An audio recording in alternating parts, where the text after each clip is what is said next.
Hello and welcome to an emergency pod episode of the Student Loan Planner podcast. I am recording this while my wife visits the hospital. Obviously, many of you know we have a baby in the NICU, and my 2-year-old is taking a quick nap. So hopefully I will have a quick moment to update you on what I would call the Black Thursday of student loan relief today, September 29th, 2022, as I record this.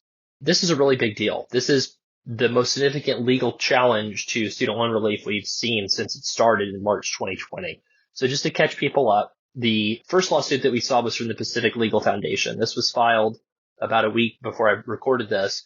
This plaintiff, who supposedly lives in the state of Indiana, is pursuing PSLF as a lawyer, and PSLF is not taxable at the state level in Indiana, but this cancellation of debt through the $20,000 cancellation for Pell Grant borrowers would be taxable income in the state of Indiana. Therefore, this plaintiff is left worse off because he would owe $1,000 of state income taxes. And that's his theory for having standing to sue to block this. Obviously, this is just a tool that opponents of cancellation are using to block it, right?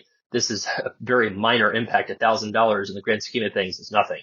So the Department of Ed responded to this lawsuit very quickly, stating that they're creating an opt-out for borrowers that do not wish to receive automatic cancellation, and therefore this person doesn't have standing. Well, a couple days later, 6 attorneys general or 6 states, I should say, Republican-led states, filed a lawsuit trying to block this, led by the state of Missouri. And this is honestly something that I predicted that in the weekly newsletter update, that there would be lawsuits from state attorneys general seeking higher office to make a name for themselves. Specifically, the state agencies that are owned and operated by a lot of these states have interest income from the commercially held FEL program. This is loans that were issued before 2010.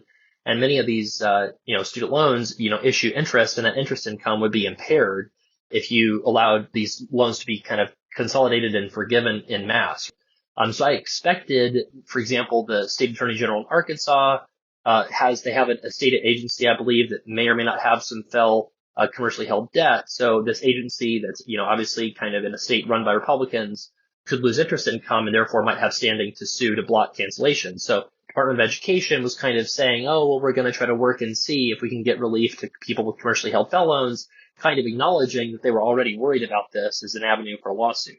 But the thing that I really did not see coming is this lawsuit led by Missouri, which MOHELA is now one of the big 3 loan servicers, Advantage and Nelnet are the other 2.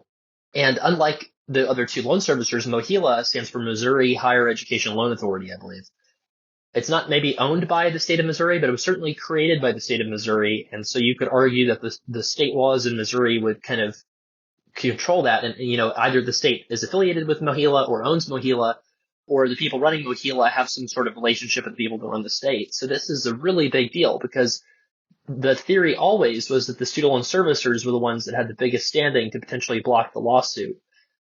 And by the way, too, folks, I'm recording this just on my headphones. I'm doing the best I can to get this out to you because I thought it was that important to get this information out. So anyways, the MOHELA agency or student loan servicer, right, has really good standing, I think, to bring a lawsuit in this. Now, it's not clear if MOHELA is actually specifically named as a party in the lawsuit yet. The reason why it's such a big deal is because MOHELA gets money for servicing student loan borrower accounts. So if student loan borrower accounts are forgiven en masse, that means that MOHELA will collect tens of millions or hundreds of millions less in revenue for their company. Now, unlike, Nelnet and Advantage, the other 2 student loan servicers, a for-profit company suing would certainly be a really bad look for a for-profit corporation that's trying to stay in the good graces of, is just trying to stay in the good graces of the Department of Ed on which it relies for contracts. Now, in contrast, MOHELA, being kind of affiliated with the state government, doesn't really care and have that profit incentive and have press shy or, investors or something like that. That's why this is such a big deal. Now, if we look at some more details on this lawsuit, it's really, really broad. So basically, you can skip most of the stuff in the lawsuit except going to the standing part. So it argues that people consolidating FFEL loans into direct loans will harm MOHELA, but it's an interesting argument. The second argument is, that they're losing revenue from accounts that are being paid off. Apparently, Arkansas owns a company that issues FFEL loans, and consolidation is also harming them. Apparently, Nebraska owns student loan asset-backed securities, possibly in their pension funds or something like that. The government of Nebraska is suing based off of, that interest income being impaired and arguing they have a fiduciary duty to their state. They're also arguing lower state tax revenue because of the American Rescue Plan in 2021. Since student loan discharge isn't included in federal AGI, that's kind of weird. That's an act of Congress, so I'm not sure why that's relevant. In the lawsuit, they're also saying that that IDR generally causes states harm because it means lower tax revenue. Not sure about that. They talk about harming states' sovereign and quasi-sovereign interests and requesting an immediate injunction. They're concerned about automatic cancellation, and to cap it all off, they're now arguing that the HEROES Act, which is what all of this student loan relief is based off of, is unconstitutional. They just assert that it's unconstitutional, and they want a judge to stop everything. This is really legit. This really could go through here, or this might result in an injunction. This is really a throw every idea at the wall. The best argument, we think, is probably Mohila losing servicing revenue. The stuff about people being incentivized into consolidating direct loans is maybe less strong an argument, but the Department of Education literally today said now that commercially held FFEL borrowers are not going to be able to receive relief on the IDR waiver if they didn't consolidate prior to September 29. This pisses me off because this is really coming out of absolutely nowhere. This is totally out of left field. The whole time, you can't consolidate based off of a press release. If you do that, you're getting up all these, all this relief, and you just don't know how they're going to do this. Now, we did kind of pivot a little bit, and we started giving our consultants guidance maybe in like August and September. Hey, if somebody's, got commercially held FFEL loans, double check that there's no severe reasons why they should not consolidate. And if there's not any severe reasons why they should not consolidate, then go ahead and consolidate and just roll the dice. We've been telling our clients that for the past month or two. But we've also stated in the email newsletter, hey, based off of not having any guidance at all from the Department of Ed, with the PSLF waiver, what we did is we waited to be confident that there was actual rules in place the Department of Education issued before recommending to people that they consolidate their loans.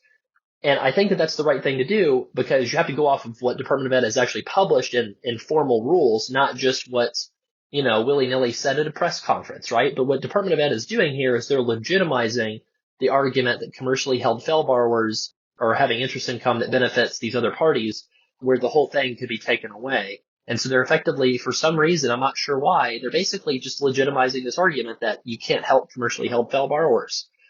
And it's coming out in left field. There was no warning. There was no discussion had or information given to student loan borrower advocates or advisors like us at all. There was no warning at all before they just randomly updated the website.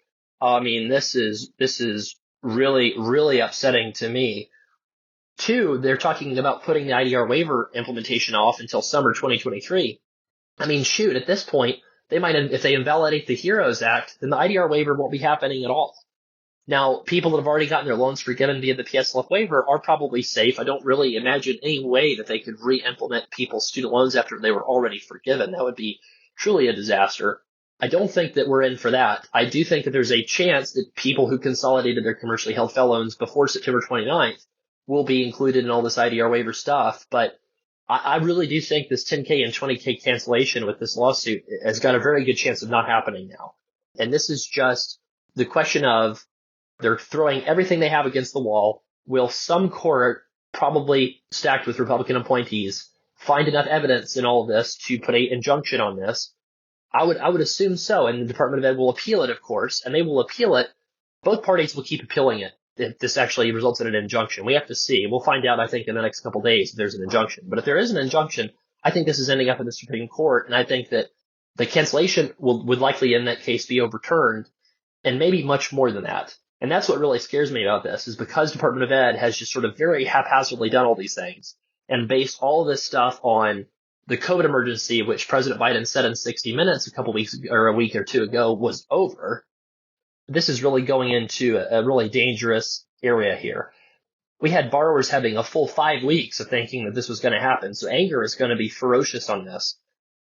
If I had to guess, this might truly be the whole reason why Department of Ed took this route in the first place. If you think about it, from an electoral strategy, you've got the Dobbs ruling, which really energized Democrats. Blocking student loan cancellation would certainly energize the Democratic base, I think. So this kind of in a cynical view, I really do kind of wonder if the political people in the White House pitched this to the president as this is a win-win scenario. Either we get cancellation for people and bring much needed relief to people, or Republicans sue to block this and look like Scrooges and helps us politically. But the problem is that leaves borrowers in the lurch. It confuses people. There's questions now about the student loan pause ending, in December. If this gets expedited, there could be a scenario where student loan payments start before January 1st, just based off of if the HEROES Act gets invalidated. I certainly did not think of that at all. But it wouldn't be a stretch to think the ultra-conservative Supreme Court might try to throw out that provision completely. And what does that mean for all these temporary programs in place? Goodness sakes. To talk further about this PR nuclear war, Department of Ed just emailed literally today about the student loan forgiveness application, telling people that this is going to be opened up in October for people to be ready to go. Goodness sakes, this is an absolute mess.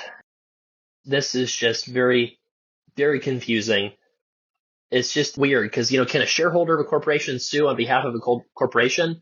I don't really think so, right? But is this the case where since Missouri created the agency, does Missouri have purview over the interests of the agency to sue? There's all kinds of questions raised in this, and this is just beyond frustrating. I mean, what does this mean for borrowers? I think that Biden IDR plan would be a lot harder to overturn.